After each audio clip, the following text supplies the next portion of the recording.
Good morning everyone. कल मैंने आपको क्यूब का चैप्टर स्टार्ट किया था और क्यूब से रिलेटेड कुछ प्रॉब्लम्स हमने कराया था। वैरायटी फर्स्ट का प्रॉब्लम था। आज मैं क्यूब में आपको सेकंड वैरायटी का प्रॉब्लम कराने वाला हूं। और जैसा कि कॉन्टिन्यूअस मैंने बोला कि कुछ ना कुछ हम आपके लिए डालते रहेंगे।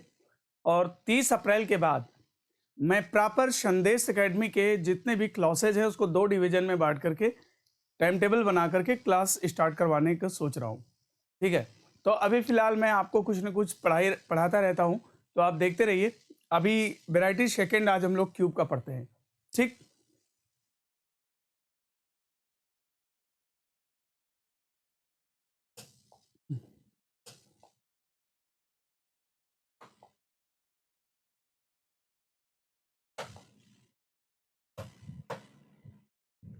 आज का टॉपिक रहेगा घन को काटना। घन को काटना काटना एवं छोटे घन बनाना। छोटे घन बनाना।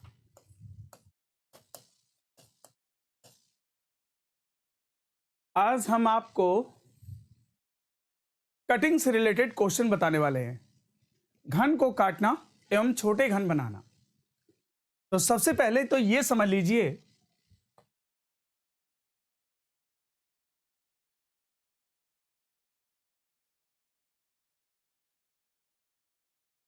सबसे पहले तो ये समझ लीजिए कि किसी भी घन के जब तीनों डायमेंशंस में इक्वल ट्रीटमेंट करोगे तभी तुम्हें छोटे छोटे बराबर आकार के घन प्राप्त होंगे। किसी भी घन के तीनों डायमेंशंस में जब इक्वल कटिंग करोगे तभी तुम्हें छोटे छोटे बराबर आकार के घन प्राप्त होंगे।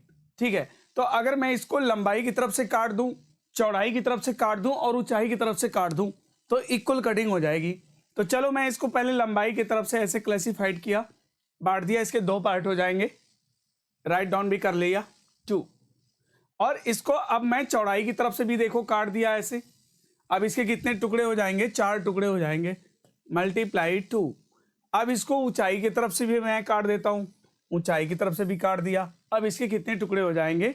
देखो 4 ऊपर निकलेंगे और 4 नीचे निकलेंगे, तो 4 4 कितने हो जाएंगे? 8 बराबर 8। अब इसको तुम क्या लिख सकते हो? इसको लिख सकते हो 2 to the power 3। 2 to the power 3 बराबर कितना होगा? 8। ठीक है, यहां से एक फार्मूले की उत्पत्ति हो जाएगी। यहां से एक फार्मूला बन जाएगा। क्या? कुल घनों की संख्या। कुल घनों की संख्या। कुल घनों की संख्या बराबर एक्स क्यूब। कुल घनों की संख्या बराबर क्या हो जाएगा? एक्स क्यूब हो जाएगा।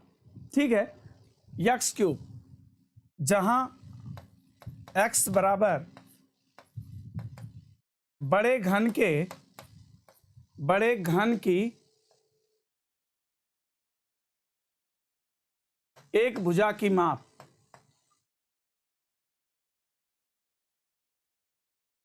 बड़े घन की एक भुजा की माप बटे छोटे घन की एक भुजा की माप। बटे छोटे घन की एक भुजा की माप। छोटे घन की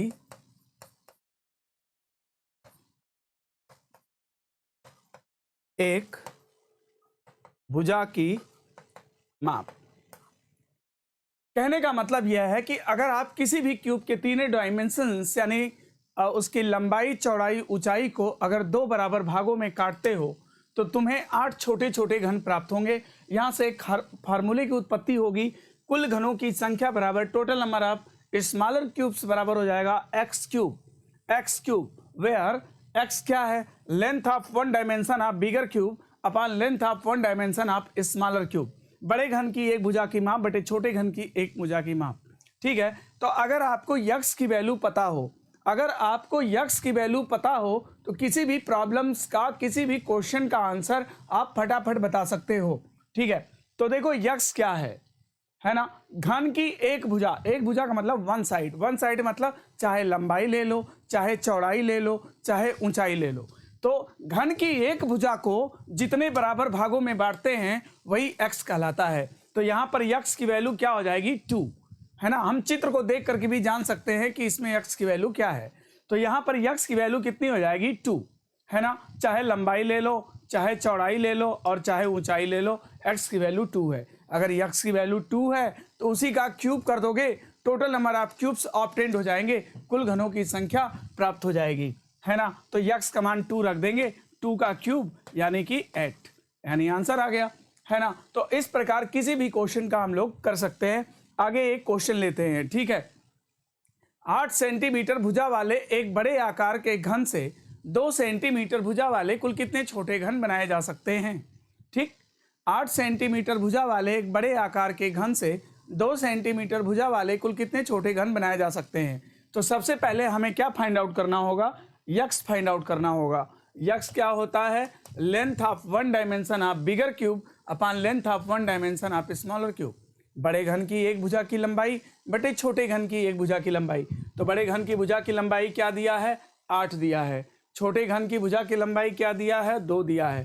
तो यक्स की वैल्यू कितनी आ जाएगी, 4 आ जाएगी। तो कुल घनों की संख्या बराबर क्या होता है, एक्स क्यूब होता है, यानी 4 का क्यूब हो जाएगा। यानी आंसर कितना आ जाएगा, आंसर कितना आ जाएगा 64। आंसर कितना आ जाएगा 64, है ना, 64। There will be 64 cubes of 10।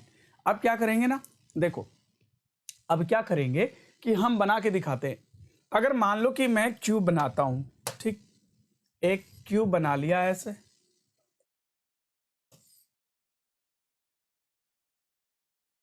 अब मैं इसे क्या किया, यहां पर यक्स का मान देखो कितना है, 4। यक्स का मान कितना है, यहां पर यक्स की वैल्यू कितनी है, 4 है। ठीक, तो यानी कि एक भुजा को 4 बराबर भागों में काटोगे तो वो यक्स का मान होगा। तो यानी एक, और किसी चीज को 4 बराबर भागों में काटना है तो तुम्हें 3 कट लगाने की आवश्यकता पड़ेगी। किसी चीज को जितने बराबर भागों में काटने की रिक्वायरमेंट होती है, नंबर ऑफ कटिंग उससे एक बार कम होता है, राइट। तो देखो एक बार काट दिया ऐसे, दूसरी बार काट दिया और तीसरी बार काट दिया। अगर आपको 4 बराबर भाग करने हैं तो 3 कट्स लगाने पड़ेंगे, जैसा कि आपने देखा मैंने इसमें भी लगा दिया। और तीनों डायमेंशंस में इक्वल ट्रीटमेंट करोगे तभी तुम क्यूब्स ऑब्टेन कर पाओगे, घन बना पाओगे। तो तीनों डायमेंशंस को समान रूप से काटना है। इस तरह से हमारे 64 घन बन के तैयार हो गए। यानी आप कह सकते हो कि ये 4 फ्लोर ऑफिस है जिसमें हर फ्लोर पे 16-16 कमरे हैं। गिन सकते हैं आप, यहाँ पे गिन लो, 1 2 3 4 5 6 7 8 9 10 11 12 13 14 15 16। 16 देखो इस फ्लोर पे हैं, 16 इस फ्लोर पे भी होगा, 16 इस फ्लोर पे भी होगा, 16 इस फ्लोर पे भी होगा, यानी 16 चौके 64, यानी 64 क्यूब्स इसमें मिलेंगे, राइट। ओके, तो अब मैं एक क्वेश्चन देता हूं, जैसे अगला क्वेश्चन लेते हैं। ठीक, एक घन को काटकर 125 घन बनाए गए, तो बताओ कुल कितनी बार काटने की आवश्यकता होगी। एक घन को काटकर 125 घन बनाए गए तो कुल कितनी बार काटने की आवश्यकता होगी। एक घन को काटकर कुल 125 घन बनाए गए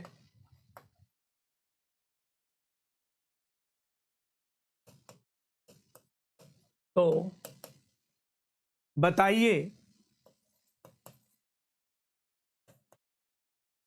कुल कितनी बार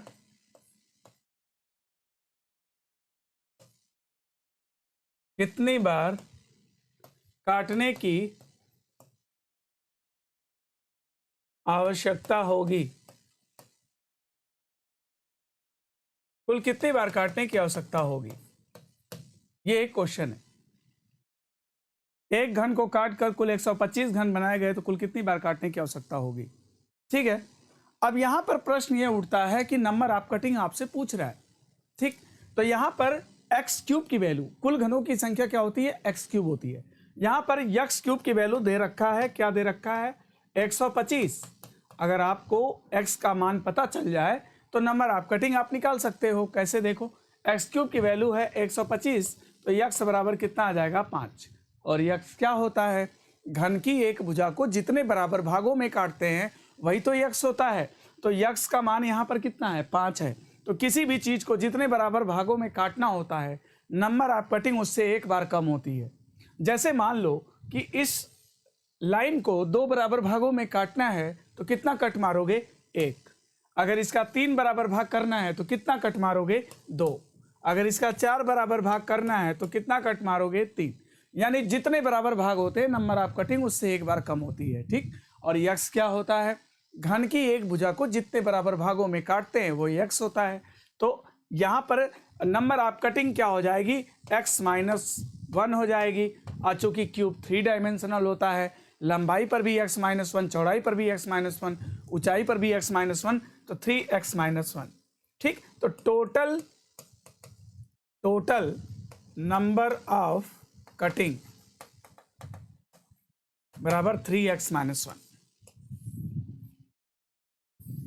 टोटल नंबर ऑफ कटिंग बराबर 3x-1, ठीक। ये हमारा फार्मूला बन गया।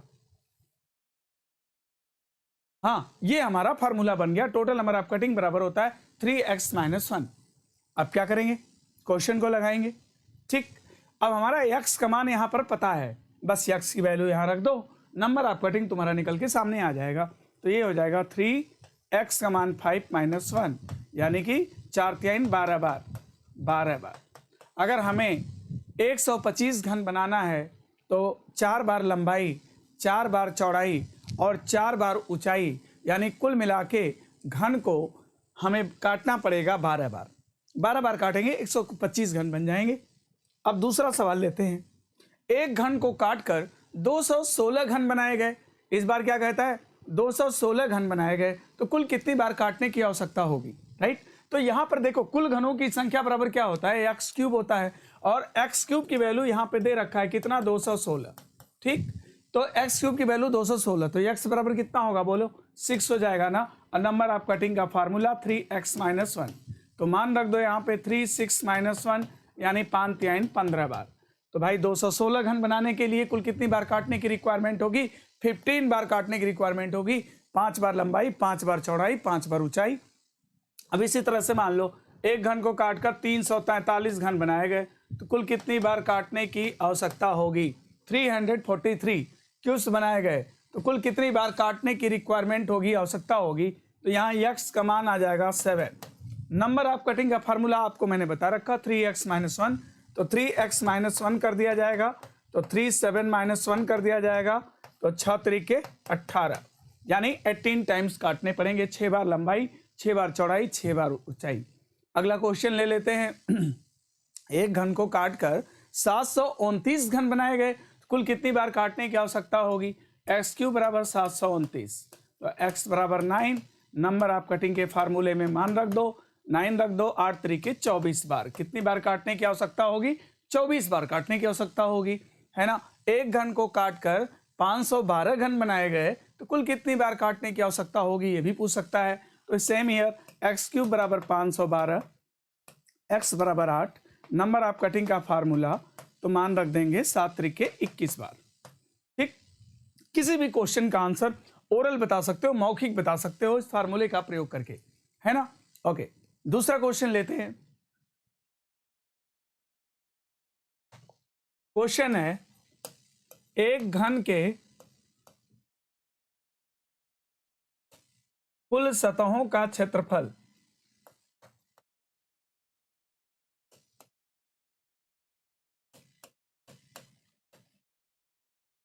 एक घन के कुल सतहों का क्षेत्रफल 3750 वर्ग मीटर है।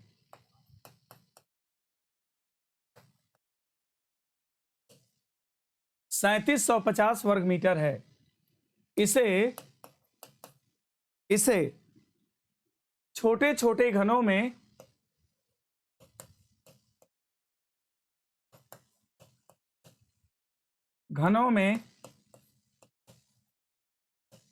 इस प्रकार काटा जाता है कि छोटे घन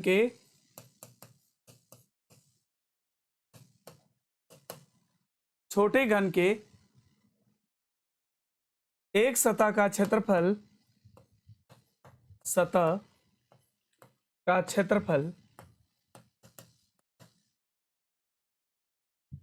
छोटे घन के एक सतह का क्षेत्रफल 25 वर्ग मीटर है। 25 वर्ग मीटर है, तो बताइए कुल कितने घन प्राप्त किए जा सकते हैं? तो बताइए कुल कितने घन प्राप्त किए जा सकते हैं?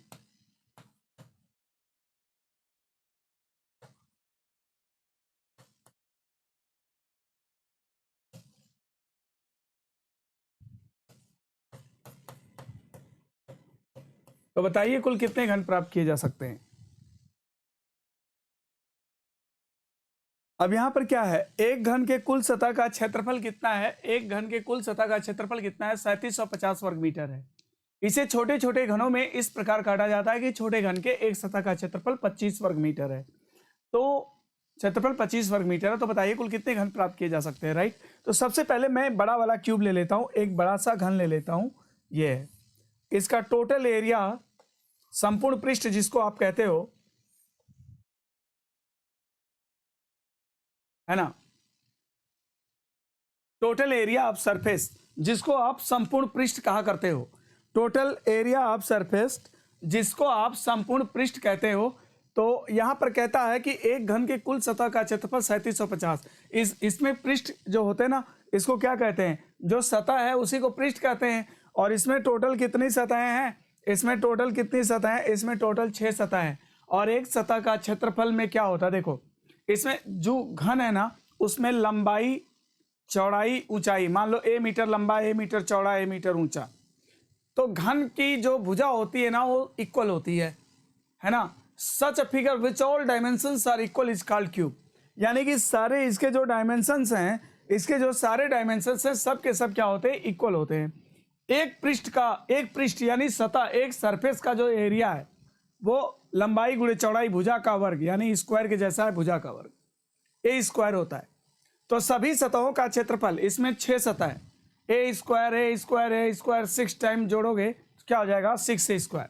तो घन का संपूर्ण पृष्ठ 6 ए स्क्वायर होता है, यानी एरिया ऑफ टोटल सरफेस यानी घन के कुल सतह का क्षेत्रफल 6 ए स्क्वायर होता है, जो कि यहाँ पे दे रखा है 3750 वर्ग मीटर।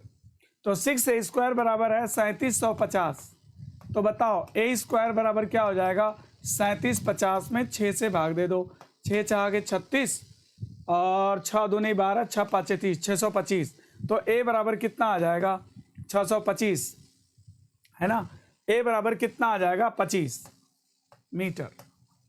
बड़े घन की जो भुजा दे रखा है ना, ए मीटर कितना आ गया? 25 मीटर।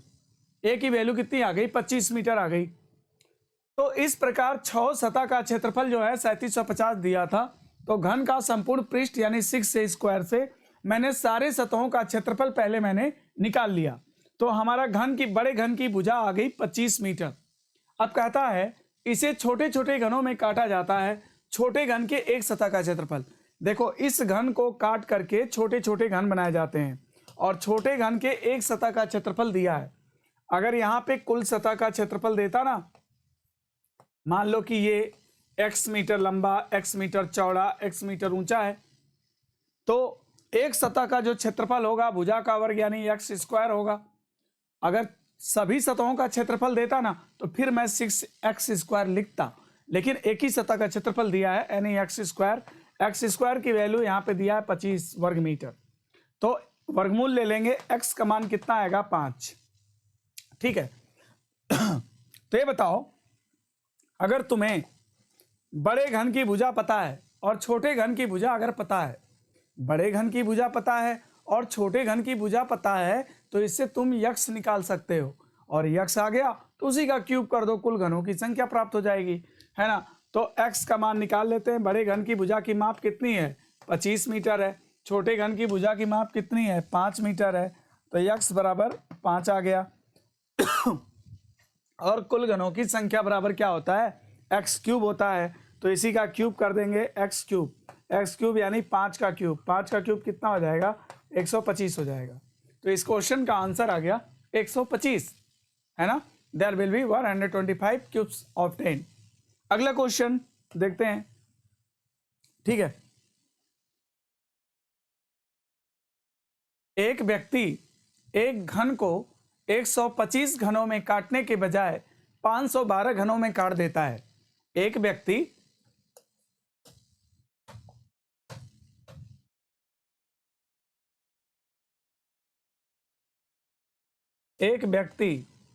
एक घन को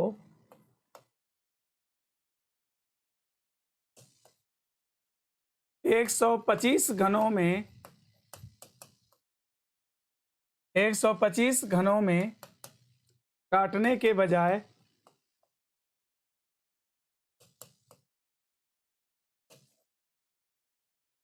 512 घनों में काट देता है।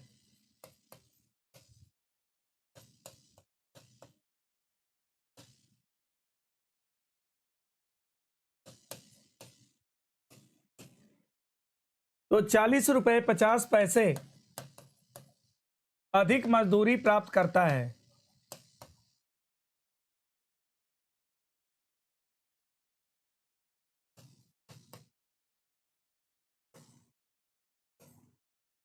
₹40.50 अधिक मजदूरी प्राप्त करता है। तो फाइंड हिम इन तो उसकी रियल वेज, उसकी वास्तविक मजदूरी ज्ञात कीजिए। तो उसकी वास्तविक मजदूरी ज्ञात कीजिए।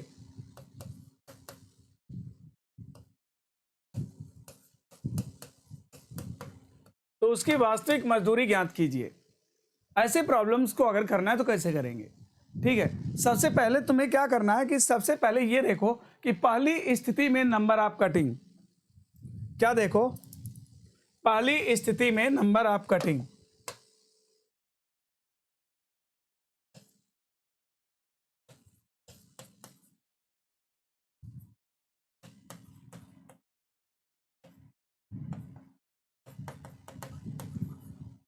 पहली स्थिति में number of cutting x cube की वैल्यू दे रखा है 125,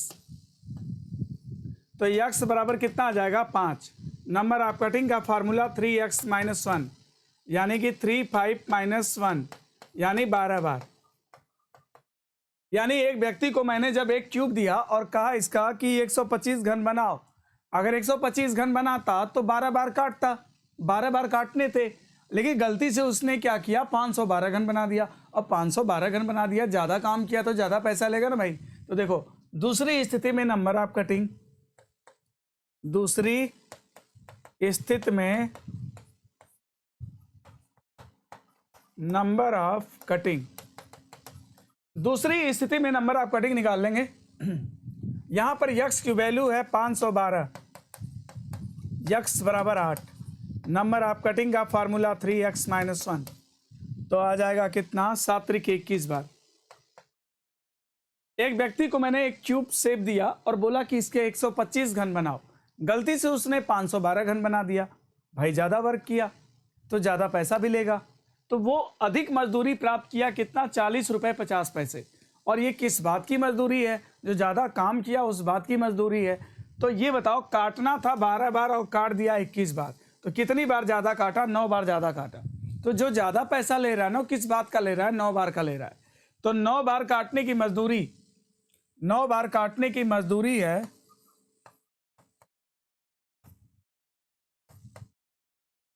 9 बार काटने की मजदूरी, 9 बार काटने की मजदूरी है 40 रुपये 50 पैसे। तो एक बार काटने की मजदूरी क्या होगी? 40 रुपये 50 पैसे में 9 से भाग देंगे, 9 चौके 36, 4.5 रुपये, 4.5 रुपये। ये बताओ एक बार काटने का कितना पैसा लेता है? 4.5 रुपये लेता है। एक बार काटने का कितना पैसा लेता है? 4.5 रुपये लेता है। ठीक है, एक बार काटने का पैसा है 4.5 रुपये। तो ये बताओ वास्तविक मजदूरी, वास्तव में उसे कितनी बार काटना था? वास्तव में अगर वो काटा होता तो कितनी बार काटा होता? 12 बार काटता, तो 12 बार काटने की मजदूरी निकाल लेंगे। इसलिए 12 बार काटने की मजदूरी कितनी आ जाएगी? 12 गुणे 4.5, 12 चौका 48, 6 रुपये और यानी 54 रुपये। इस क्वेश्चन का आंसर कितना बनेगा? 54 रुपये, राइट, 54 रुपीज, है ना। तो इस प्रकार आप लोग किसी भी क्वेश्चन का जवाब दे सकते हैं, किसी भी क्वेश्चन को कर सकते हैं। है ना, कटिंग पर आधारित आज मैंने आपको बताया है। इस प्रकार हम किसी भी क्वेश्चंस का जवाब दे सकते हैं जो कटिंग से रिलेटेड प्रॉब्लम्स हो गए। ठीक है, अब हम आपको आगे कलर वाले क्वेश्चन बताने वाले हैं। Okay, thank you. फिलहाल अभी इतना रखते हैं। ओके।